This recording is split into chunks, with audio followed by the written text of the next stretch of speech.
Hi, we're Joel and Lia. and this video is all about things American people do that British people don't. So we've actually made the reverse of this video. Yeah. So be sure to watch that after if you haven't already watched it. Things Yeah. British people do that American people don't. Yeah. We went off on one. There's lots of tangents. As usual, we love sister videos, don't we? Sister. They're like twins and but about opposite things. Yeah. It's great. It's always really interesting to see which one people prefer Yeah. as well out of these sister videos. Yeah. Anyway, so we'll kick it off with the first thing that apparently Americans do that Brits don't. And we can discuss this because I think it does depend. But the first one is that apparently Americans will quite often invite strangers into their home, whereas this isn't very common in the UK in terms of like having people over to your house, watching sports together, TV nights, football nights, that kind of thing. I think if you're friends, then that is very common. But maybe they're meaning... Because do you remember when we were in Texas and we were in an Uber, we got along with him really well, and he was like, oh, you must come over for dinner with me and my wife. Yeah. And we were like, is this genuine or not? But even if it was genuine, which it probably was, surely a that's stranger. scary. We're strangers. Why would you invite us to your house for dinner? We found that really crazy because we were like, we could be anyone. We're not saying that we're scared of you or that you should be scared of us, but we could be thieves. We could be anyone. But just the fact that we've got into a car, seemed to like our accent. Yeah. Well, actually, he thought we were Australian first, he didn't did. we? And then we said we were British. Yeah. But that's so trusting. That's so nice. It's very trusting. But I just think it's less common here. Yeah. I don't think you'd ever really offer a stranger to come in. For dinner. You'd maybe, if you got on with a stranger, maybe you say, oh, we should get a coffee sometime and talk more. But straight off for the family invite, that was jarring. It was very weird. Maybe it's what they call Southern hospitality. Yeah. But I call it Southern stupidity. Because what if you get killed? Be careful, guys. Don't invite anyone you don't know into your home. I know. But then again, on the positive, I'm sure there's loads of success stories. Like, how did you guys meet? Oh, I was driving an Uber and these guys got in and we hit it off. Now we're best friends. It's we true. Hit it off. Who knew? Like, we might have had 2 new best friends in Texas and we didn't even realise. What, the guy and his wife? The guy and his wife. Lovely. But then in that scenario, we didn't ask for his number. We were just like, oh, cool. And then we're like, but how would we have got in touch? Or maybe he was waiting for us to say, oh, let me take your number. Okay, that was actually really... We did speak about it for a long time. After we were like, was it an empty offer then? Because after we got out the cab and said goodbye, neither of us offered to keep in touch with the other. Yeah. Once in the UK, when a driver tried to get my number outside of the Uber driver and passenger...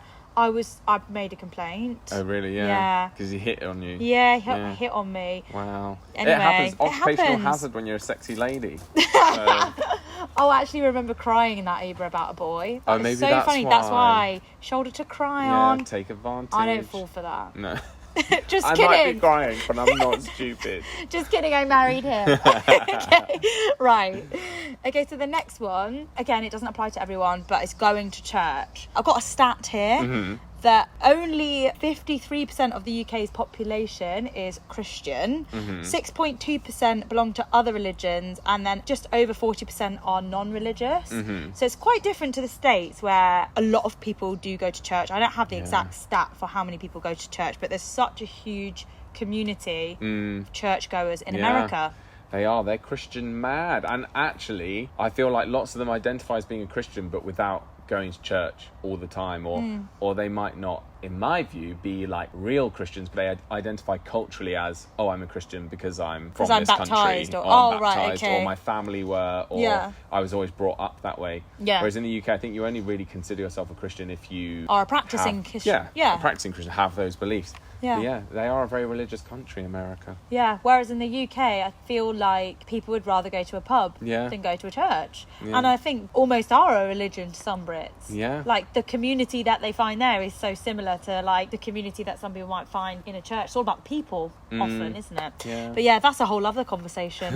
Where there is a church, there's usually a pub. Yeah. You can usually find the vicar there as well. Exactly. So, after church on Sunday, everyone loves going to the have pub. a drink or lunch or both. Yeah.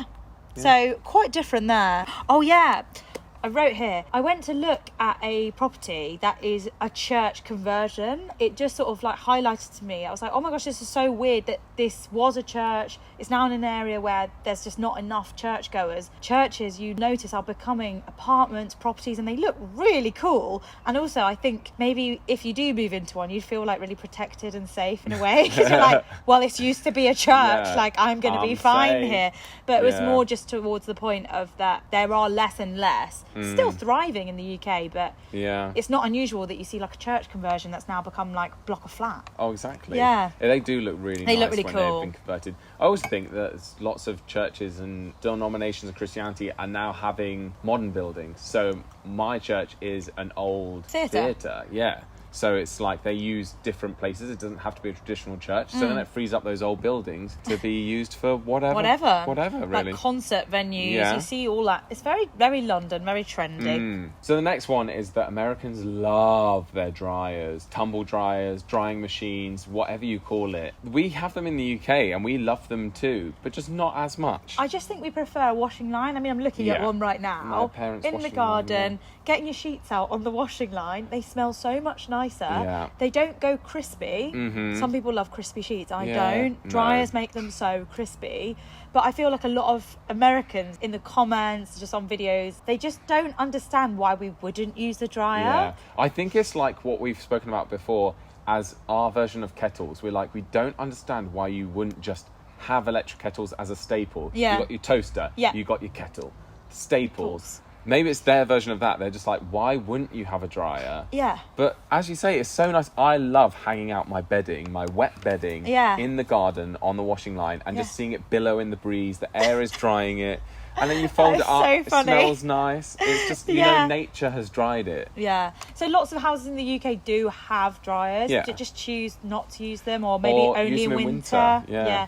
So I think also there's this thing that we're built into all of us that they're like, dryers are expensive. Oh, yeah. Like Dryers. the heating. Yeah, you call anyone up, like call anyone older in your family up, and they'll be like, oh, "You got the dryer on." Yeah. Like, it's a thing. It is. And it's a thing even when we put the heating on in winter. Yeah. That you'll probably wait till October. You'll be shivering in your house and you'll be like, do you think it's time to put the heating on? But you leave Yeah. it as long as you possibly can to put it on because you want to save the money. And I think Yeah. Brits are very stingy with their cash. Yeah, for sure. Mm. I think overall they are definitely more stingy than Americans. Maybe they just have less of it. Yeah. I don't know. Or they just, Potentially, I or don't Brits know. just constantly think they're skint or Yeah. they're poor. Maybe. Who knows? I have no idea. But let us know if you have any theories down below. Let us know. And also, if you're enjoying this and you're not subscribed, click subscribe. Subscribe. Click the like button. Now is the time. It's I'm free. really confused because I've put Leah tell the story about the dryer recently and I just can't remember. There was That's such a general reminder like, as well. Leah, tell the story Tell the about the story. dryer. I can't tell you that story. I have no idea. Forgotten it. Forgotten it. I mean, it could be that moving into this new apartment, we were told not to use indoor clothes hangers. Oh, yeah. They only maybe. want us to use the dryer Because it they can contribute do not. to condensation. They do not want a damp problem. She said, we'd rather you use the dryer. We pay more. Electricity's covered in Yeah. rent. Oh, good. And I've broken the rules many times. I just Yeah. hang the thing up outside. I don't hang Yeah. it indoors. I follow their wishes. Well, I hang all of mine indoors. It's Yeah. not caused any damp. We hope. We hope. Well, I mean, the damp in my bedroom was that was not something caused else. by that. But Can't be. I don't know. Yeah. Okay, so the next one, we've spoken about it before, Mm-hmm. but something that we Brits do not do is tipping. I guess our tipping goes as far as saying keep the change. Keep the change, yeah. On something that's $9.99 and you give them a £10 Oh, yeah. note. Keep the change. Keep the change, the 1p. That's so British. I mean, the max you probably do is 10% if you're in a restaurant. Yeah. And if it comes to Exceptional £30, service. you give them £3. Just like a little bit of spare cash. Yeah. You're just not expected to. We've mentioned it before. I'm Cool. sure many of you Yeah. who've been subscribed a long time are like, yeah, we know this. But for Yeah. anyone new that's watching, you just don't really tip in the UK. Yeah, and like a lot of our waiters and people in the service industry are paid a really decent wage, Yeah. so they're not relying on tips. Obviously, tips are great for them. Yeah. They tips, but they have a living wage Well, that they they can are live off of. what it says. It is a tip. It's like a bonus if Yeah. they get it. Whereas in America, like they It's can't non-negotiable. survive without a tip. Yeah, it is sad, really, Yeah. in our opinion. Right. So the final one is just it shooketh us. It shooketh us. Yeah. So this is one that we've seen Americans do. It's heating water up in a microwave. So I spoke about kettles earlier on, and lots of Americans will say, well, why will I need a kettle? Because I can just heat it up in a microwave. Which I can understand. It does do the job. But just why? No, just why? It doesn't even do the job well, Joel. It's just a hazard. Well, do you know what, actually? It just heats the water. It doesn't boil it and get rid of impurities. At least when you boil the kettle, it gets rid of all the impurities. But you never put the water in the microwave long enough for it to boil. Yeah, exactly. At least we know that if we're pouring water from our tap into the electric kettle, what we call a kettle, boiling it 100 degrees, if there was any like chlorine, any extra stuff, it's gone. Goodbye. Bye-bye. You don't have that in America. No. And we watched this TikTok, to mention it again, it is shocking. It's an American lady and I think her daughter making a cup of tea. Shook us to the core. It really did. And you know what? On our secret Joel Lia Legends Facebook group page, some of you put it on there and were like, you guys need to react to it. And we saw it. I saw you retweet it, and shocking. I was appalled. It is shocking, isn't it? It is. It's so bad. Everything that could be wrong with that video, every stage of that is so wrong. Also, there's just no excuse for not a kettle. Kettles you can get as cheap as £15, which is like $20, less than $20. £5 in Argos. £5? Yeah. That's like $7. It's not a great one, but it does the job. Yeah. Yeah. I'm going to be taking a travel kettle on every trip we go to the US now. Yeah. I'm done. And bring your tea bags. Yeah, and I'm bringing my tea bags. I'm done. The only thing that they can be trusted with is milk. If I could take my own milk, I would. Yeah, that's it. That's just it, guys. Thank you, and sorry for the outrage. Oh yeah, we're not that outraged. I think old Joel Lia, flashback a few years ago, if you watch one of our videos from like 3 years ago. What are we like, we would shaking have been on angry, the floor? shaking on the floor. We're like, kettles should be a necessity. Whereas now we're like, oh, we love you guys. It's fine. We just accept, don't we? Yeah. We just point out the differences and celebrate them. Yeah. Well done, Joel. That's a nice way of putting it. Thank you. That's a nice tagline, actually. Yeah. We point out differences and celebrate them. Yeah. I like that. So subscribe if you enjoy that sort of thing. Don't forget, we've got memberships which can give you early access to videos if you're into that kind of thing. Yeah. And yeah, keep the comments coming. Yeah. Choose another video. We've got plenty. It takes 4 days to watch our entire video. So there's no excuse. Everyone has 4 days. Everyone's got 4 days. You haven't got 4 days, then get a life. Yeah. We'll see you in the next one. Bye. Bye.